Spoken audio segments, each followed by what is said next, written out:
Hello again, you guys. Welcome back to the channel. It is Comic Kid here again, and we have another advance review for y'all here this week.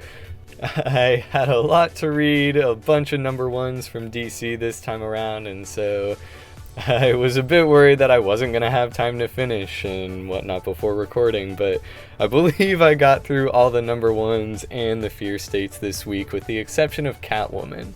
And the only reason is because I stopped reading after Joelle Jones left the book, and I've been wanting to get caught up on Catwoman, and so I'm trying to avoid spoilers as much as possible, so I did not read her fear state tie-in, but everything else, at least in terms of fear state for this week, I believe I read.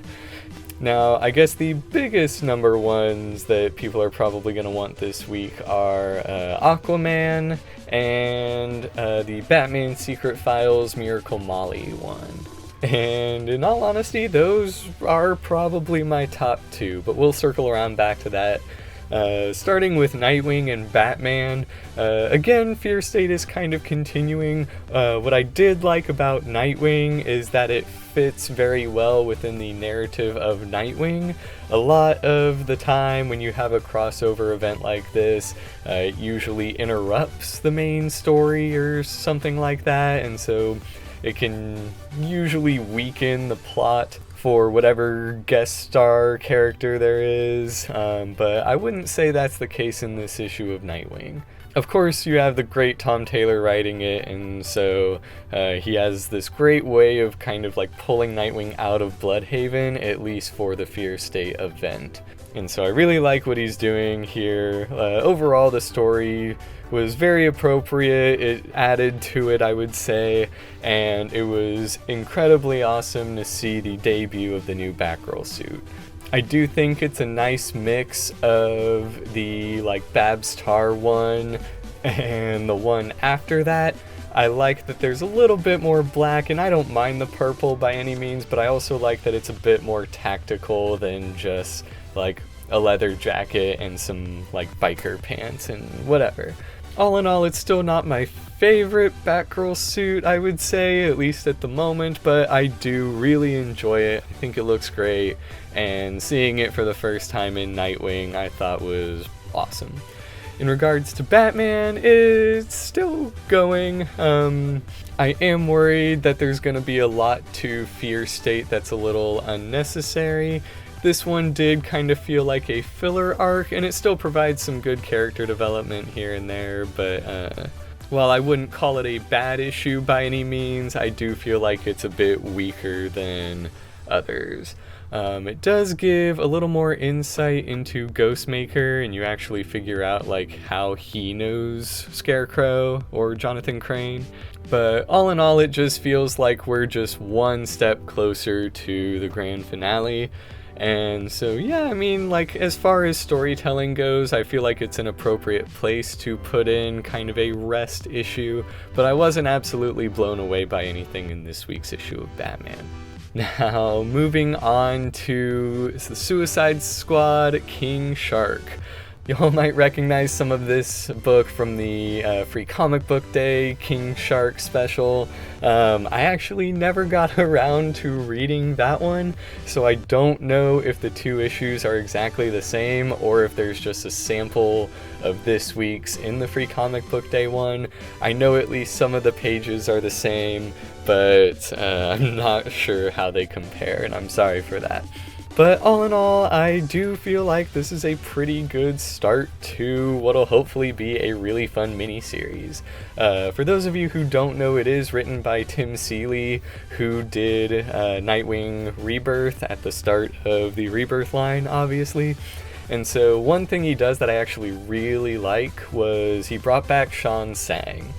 And I thought the way he used her in this story was really, really interesting, and despite the fact that she's kind of like a lower level criminal with no powers herself, I do think she brought a lot to the story. I thought it was great to see her again and kind of see what she's been doing and whatnot since, you know, Tim Seeley departed Nightwing. And then all in all, I think it's a pretty solid look at King Shark. The character doesn't have a whole lot of developed backstory, I think both Suicide Squad and the Harley Quinn TV show have developed him more than like any other single issue has.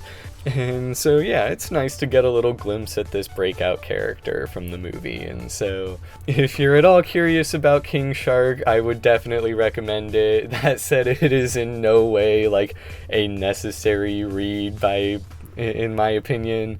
Don't get me wrong, it is a totally fun read that is absolutely worth your time and money, but if you're looking for an essential type story, I would not say this is it. But if you like the character, or if you like James Gunn's The Suicide Squad, then I definitely would say this would be worth a shot for you. Now, to get into my top 2. It's really kind of a toss-up for this week. I was very pleasantly surprised by the Miracle Molly one-shot.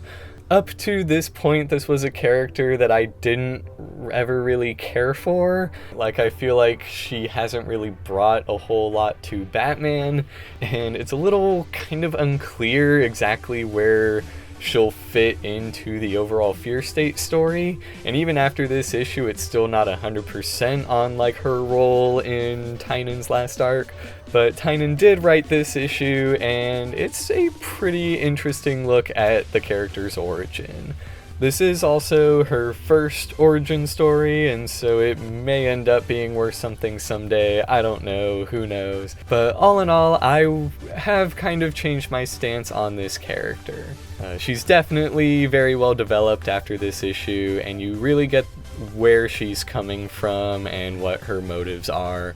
There's really not a whole lot to spoil, in my opinion, but I mean, overall, it was a pretty good issue. Admittedly, I was not a huge fan of the art in this one, but I mean, it didn't ruin it for me by any means. And so if you're at all intrigued by Miracle Molly, then this will be good for you. Even if you're not a fan of her at the moment, I'd still say give it a shot. It may change your mind, it may not, but I've kind of warmed up to the character a lot more after this, and I am excited to see a bit more of her. I'm hoping they kind of keep her around going forward, and we'll see how that goes. And then last but not least, we have Aquaman The Becoming. Now, this one is kind of the bridge between the Kelly Sue DeConnick Aquaman run and the Aquaman Future State titles. And so you see Arthur and Mira together, and they're training Jackson to effectively become Aquaman in case Arthur is away.